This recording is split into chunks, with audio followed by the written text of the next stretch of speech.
All right, so in the last video, we talked about writing parallel and perpendicular lines and determining parallel and perpendicular lines.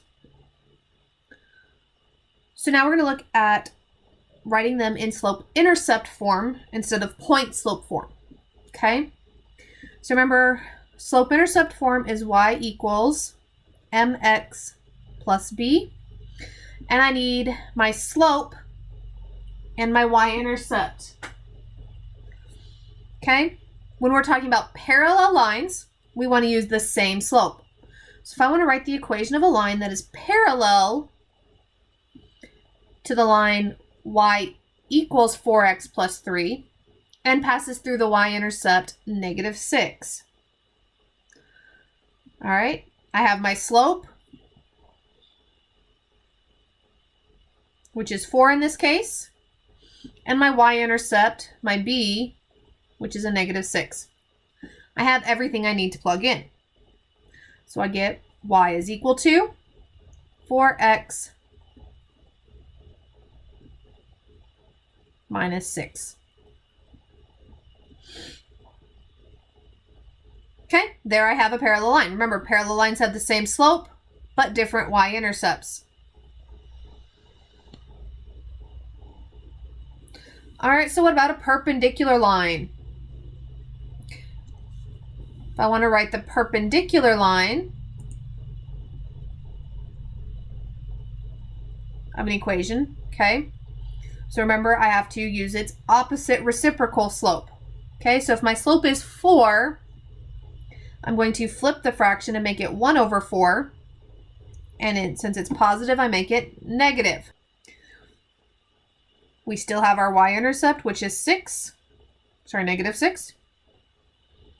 So we're going to get y is equal to -1/4 x minus 6.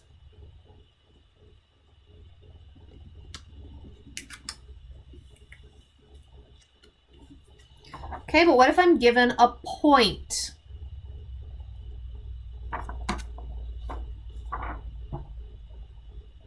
Okay.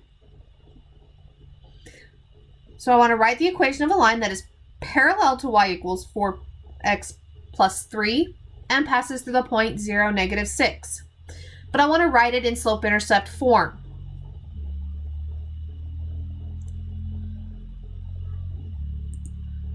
So we're going to start with the point-slope form.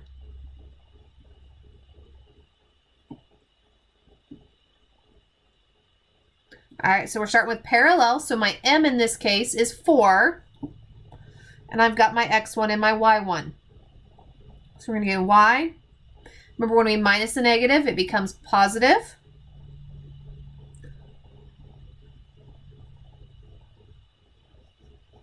All right, so from here, I need to get y by itself. So I'm going to start by distributing the 4. So I get y plus 6 is equal to 4 times x, which is 4x, 4 times 0, which is 0. Subtract 6 from both sides. So I get y is equal to 4x minus 6. Okay. So this is not in slope-intercept form. So we need to put it into slope-intercept form so we can get our slope to figure out the perpendicular slope of this. So I've got 2x plus 4y is equal to 3.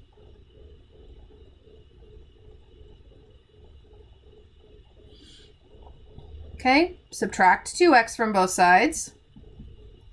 I get 4y is equal to -2x plus 3. Divide by 4. Get y is equal to 2 over 4 simplifies to 1/2 plus 3/4. Okay?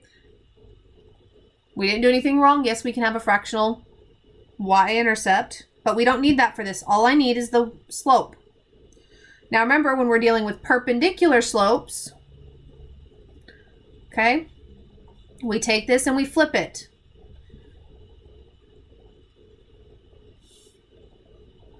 Okay, since this one's negative, we're going to make it positive. All right, so now that I've got my slope and a point, I can plug into point slope form.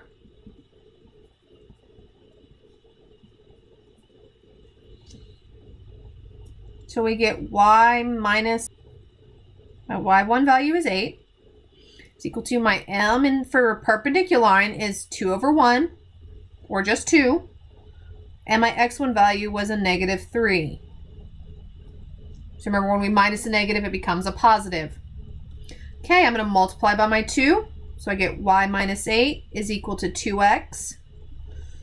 2 times 3 is 6. Okay, I'm going to add 8 to both sides. I get y is equal to 2x plus 14. Okay, so there you have it. Writing the equations in slope-intercept form of parallel and perpendicular.